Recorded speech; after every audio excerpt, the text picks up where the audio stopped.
Okay, this is the Crazy Art Lady again, and I'm going to try to kind of salvage this.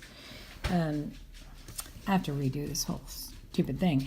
But what I want to do is I want to talk about the cone in nature. So when you look at the cone in nature, if you look at a pine cone, you look at a fir tree, you look at actually, the haunches of an animal, you can see that we would work with that same shading technique that we'd have in a cone. So here's what we're going to do. We're not going to work with that straight edge ruler. What we're going to do is we're going to work just freehand, and remember to use your whole arm and things. And what we're going to do is we're going to come out with something that looks somewhat like this. Okay, let's see if I can get that so you guys can see it. Something like this. And what we're going to be working with today is we're going to be working with extreme shadows with those contour lines. You notice that when I darken this area here, what I'm ending up with something that looks like it's going in here, and where it's lightest, it looks like it's coming forward. Light recedes, dark recedes, light comes forward, and so that's important to note.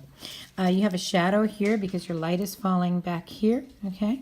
Light is falling on the stem the same way, so what you want to do is you want to add some dark where you want it to look deep and dark, and then a little bit more light when you don't. So here, let me show you. We're going to do this really quickly, and then I'll try to fix things later on. But we start with a triangle, okay? And on that triangle, I'm going to fit two circles within it, okay? One is going to sit within the other. Now, it looks more like a snowman here, so, don't worry, stick with me on this one, because all these straight edges, because this is an organic shape, all these straight edges are going to go away. So let's get this up here so you can see it, and I'm sorry for the poor quality of this, okay? But what we're going to do is now we're going to attach these like this, and then we're going to attach this like this, okay, down here, okay? And then I'm going to just go ahead and erase these harsh edges, like there. Want everything very rounded. And there's my dog again, so I'm just going to send this right to you, Carol. Okay, over here, this is where the stem's going to come out. And remember, that stem is going to be a cylinder. So here we go.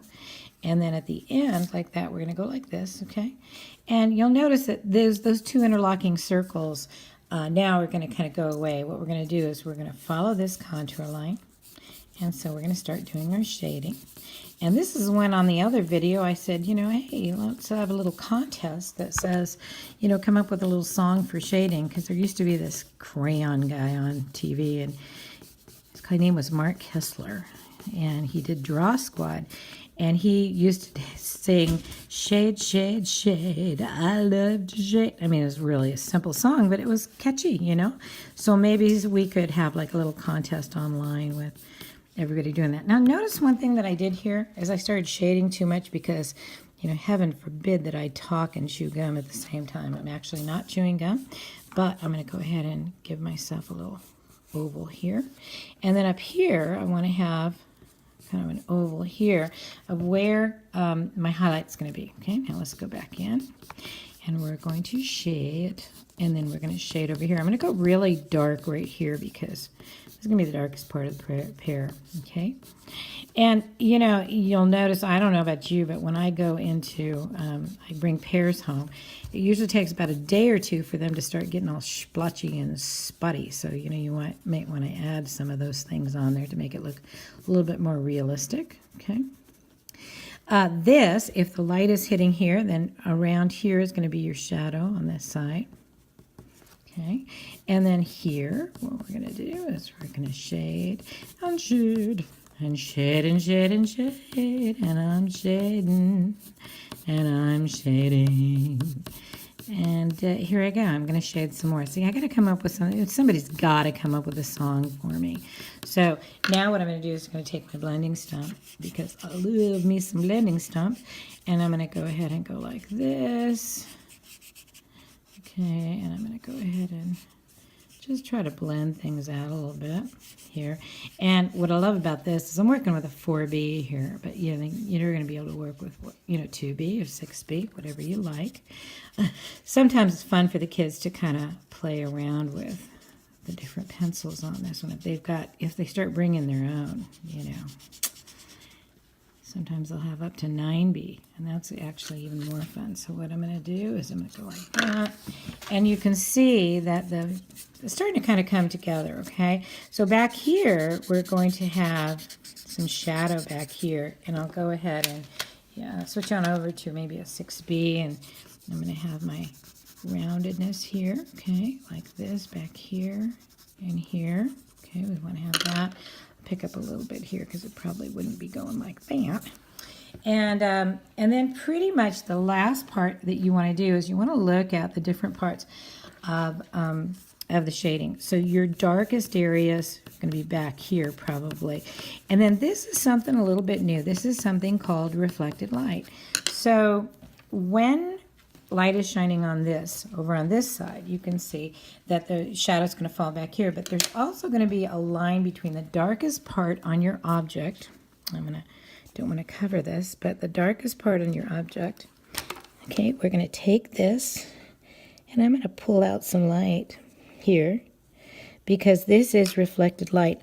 Light will bounce off the surface and bounce back onto this area right over here, and here we go.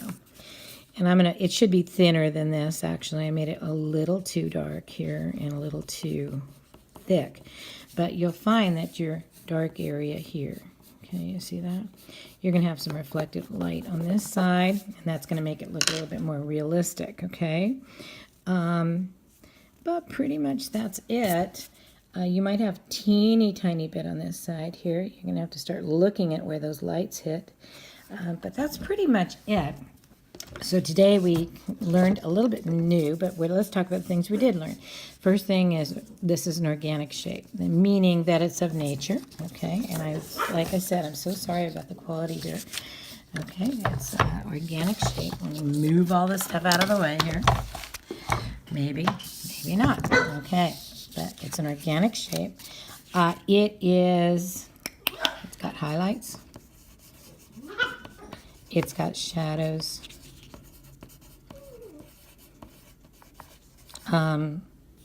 Reflected light. Now don't forget to put your first and last name on here. Put your period number if you're in a classroom. Put your date. What's the date?